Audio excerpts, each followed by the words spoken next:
네, 한 주간 화제와 논란이 됐던 중요한 뉴스를 과학의 관점으로 들여다보는 시간입니다. 과학적 참견 시점인데요. 강양구 뉴스톱 기자와 함께합니다. 어서 오세요. 네, 안녕하십니까. 강양구입니다. 오늘 어떤 이야기인가요?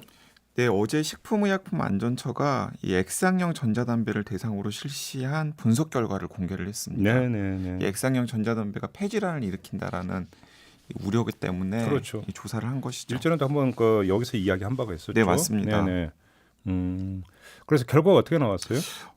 일단은 좀 안심해도 되는 결과가 나왔습니다. 네. 이 미국에서 폐질환 환자들에게 발견된 성분이 이 대마에서 유래한 THC라고 하는 성분인데요. 네. 어제 국내 전자담배를 대상으로 한 분석 결과에서는 이 THC 성분이 발견되지 않았습니다. 네, 아무튼 화학 성분 얘기 나오면 발음하기도 힘든 용어가 THC. 네.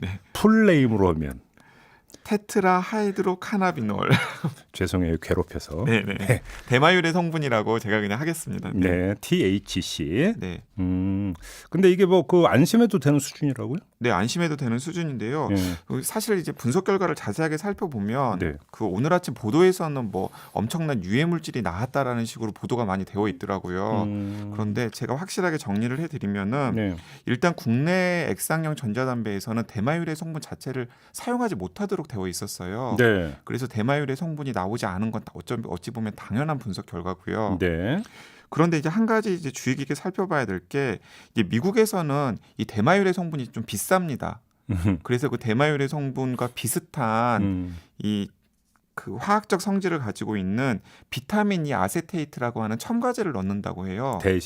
대신에. 근데 이 국내에서는 대마유래 성분도 사용하지 않기 때문에 네. 이 비타민 E 아세테이트라고 하는 첨가제도 발견이 되지 않아야 되는데 예. 이 비타민 E 아세테이트가 이 줄랩스의 줄팟 크리스프 제품이나 KTNG의 시드토박 제품 같은 네. 이 국내에서 사용되는 액상형 전자담배 일부에서 소량이나마 발견이 되었습니다.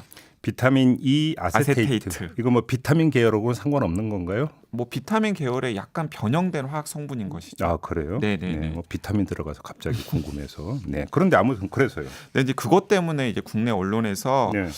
폐 손상을 일으킬 수도 있는 화학 성분이 국내 액상형 전자담배에서도 발견되었다라고 아침에 보도가 많이 되었는데 네. 제가 이제 안심을 드리는 것은 미국에서는 어느 정도 수준으로 발견이 되었냐면 23만에서 88만 ppm 정도로 발표가 되었어요. 네. 근데 이 ppm 단위에서 너무 이제 관심을 기울이지 말고 숫자만 좀 관심을 기울이시면 됩니다. 몇십만이면 엄청 많은 거 네, 아니에요? 23만, 88만. 그런데 국내에서 발견된 것은 0.1에서 8.4 ppm. 그러니까 미국과 비교하면은 수백만 분의 1에서 수십만 분의 1 수준의 아주 극미량이 발견되었다라는 것입니다. 네. 이제 유해 물질의 위험은 항상 이제 유해성과 노출량 두 가지가 중요하거든요. 유해 성분이 있다 하더라도 그 양이 어느 정도냐. 맞습니다. 이거에 그러니까 따라서 아무리 달라진다. 위험한 물질이라도 노출량이 적으면 네. 건강에 미치는 영향은 굉장히 제한적이기 때문에 예. 설사 유해 물질이 극미량 발견되었다고 하더라도 예. 국내 액상형 전자담배 사용자들이 당장 불안해할 이유는 없어 보입니다. 네. 그렇다고 피우라는 얘기는 아니죠? 네, 피우라는 얘기는 아니죠. 당연히. 오해 사면 안 돼요. 네네. 그럼 어떻게 해야 되는 거예요?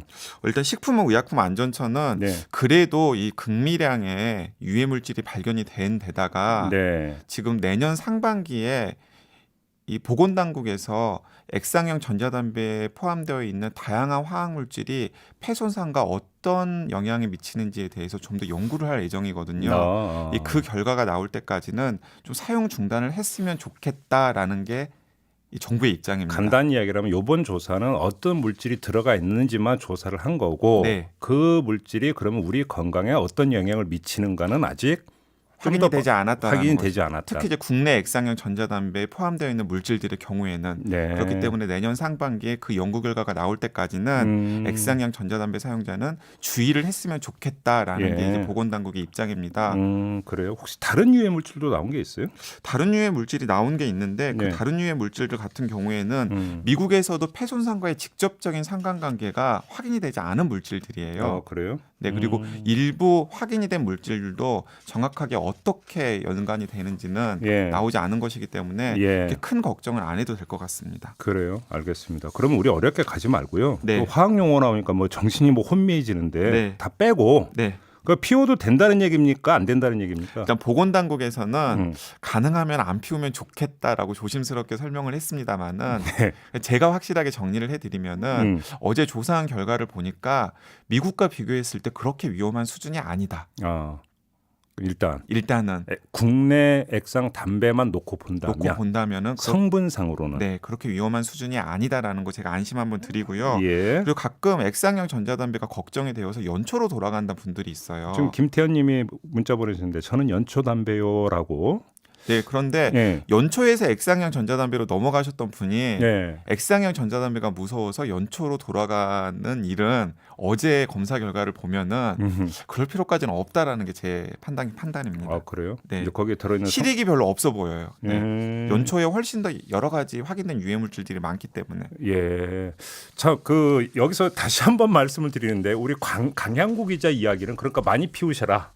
이 말은 절대로 아니고. 절대 아닙니다. 네. 그 절대 아니고. 네, 절대 아니고. 아무튼 성분상으로만 놓고 본다면 네. 기존에 알려졌던 내용과 또 우려했던 수준만큼은 아니다. 그러니까 지난번에는 좀 가능하면 안 피우면 좋겠다라고 분명히 말씀을 드렸잖아요. 왜냐하면 분석 결과 같은 게 나오지 않았기 때문에. 네. 근데 어제 이제 분석 결과를 본다면은 네. 미국과 비교했을 때 우리는 우려할 만한 수준이 아닌 것 같다라는 그렇죠.